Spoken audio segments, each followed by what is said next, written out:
So I'm here with Tom Burgess, my old friend and a legend from the mobile marketing industry. In fact, I learned about mobile marketing from Tom years ago when he was starting his company, Third Screen Media.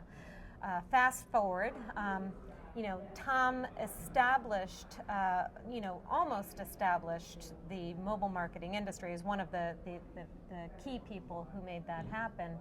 And ended up selling his company, Third Screen, to AOL for more than $100 million.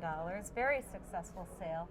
And then he took a sailing trip around the world and disappeared off the face of the earth for 18 months. So everyone's been wondering, where's Tom? Tom, how was your sailing trip? Well, it was unbelievable. It was, and thank you so much, Sarah, for bringing that up, because I feel like you had mentioned the other day the Rip Van Winkle factor, and sailing was phenomenal.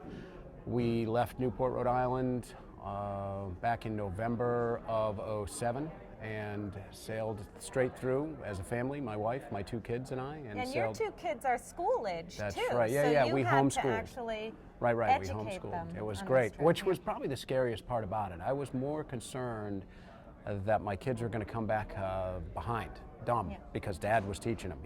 I was a little nervous about that. But we did really well. They latched on to the homeschooling, and it went very, very well. And we sailed from Newport all the way down to Auckland, New Zealand, in 18 months, and everywhere in between, and had an incredible time. And to have your kids 50 feet away from you, the boat's 50 feet long, and they were never more than 50 feet away when we were sailing. It was an incredible experience. It's a dream for a lot of people, probably a nightmare for some, but Yeah. I think that you're that adventuring kind of guy. So I'm talking to a lot of people about the changes they've seen over the last year since AdTech this time last year, but you've been out of the market for a couple of years now, so it is almost the Rip Van Winkle effect, and coming back and seeing what's happened to the mobile marketing industry. Well, I mean, what's that like? Because you had the vision so long ago. Have all your dreams come true here? You know what? Some of them have, actually. Some of them have come true. And what's funniest, I think, is that I'm still hearing people saying mobile's in its infancy and mobile's just coming into being. And we were saying that in 2007, and so it's been, and there's a lot that's gone on, and it's not in its infancy. And I would even be so rebellious to say that I think it's a cop-out. And people are saying that it's in its infancy. It's there. Well, I read in the paper that sales for smartphones are up 95% on a year-over-year basis. So and the penetration of them is huge. Changing. Right. Yes. So now we have penetration where when I was in the market with Third Screen, we had penetration of 15, 18%. And now it's over 50%. And growing quickly. And so now we're talking about a completely different environment, and targeting's better, and advertising is more savvy about how to reach a unique user on the mobile device. The presentation's better, and we used to put out these little tiny banner ads. They were broken half the time. It was crazy when we did it in 2006. Nowadays there's full on what I want to say. Full-on motion, full-on video advertising on mobile, and it's working. It's actually distributing. Right. So, Tom, you're not one to rest on your laurels. I know you're, I guess, what we would call a serial entrepreneur. Yeah. And I've had the preview of your new business model, but maybe you can tell the viewers something about CLOVR. So, CLOVR Media. CLOVR Media stands for Card-Linked Offers with Virtual Redemption. What we're basically doing is attacking another pain point. A pain point of when a consumer is making a purchase, you and I might want to purchase something. So where do we go? We go to the web. We go out and we browse around and we look for information.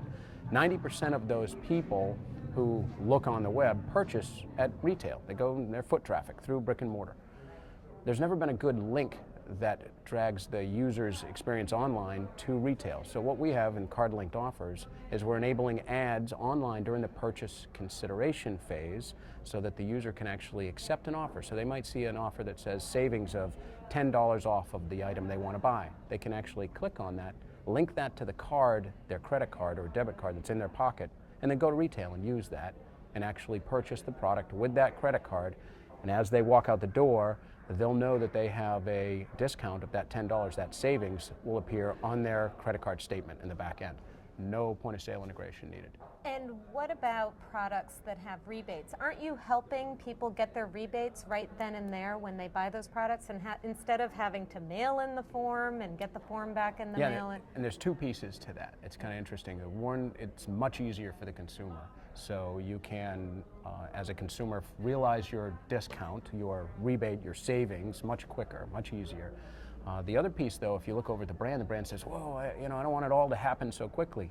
So we've got the ability to put out a campaign, and because it's digital, we can control. We can turn up the volume, we can put out more offers, or if the brand has seen enough offers redeemed, they can turn the volume down, and we can take the offers off the table. So they have full control, both sides. Much better experience for both sides. Well, I know people from the banking community who say this business model is a slam dunk, and I have no doubt about your abilities as a mover and shaker in the market. So good luck with that. I'm sure you'll be a big success, and thank you so much for joining us. Absolutely. Thanks, Sarah.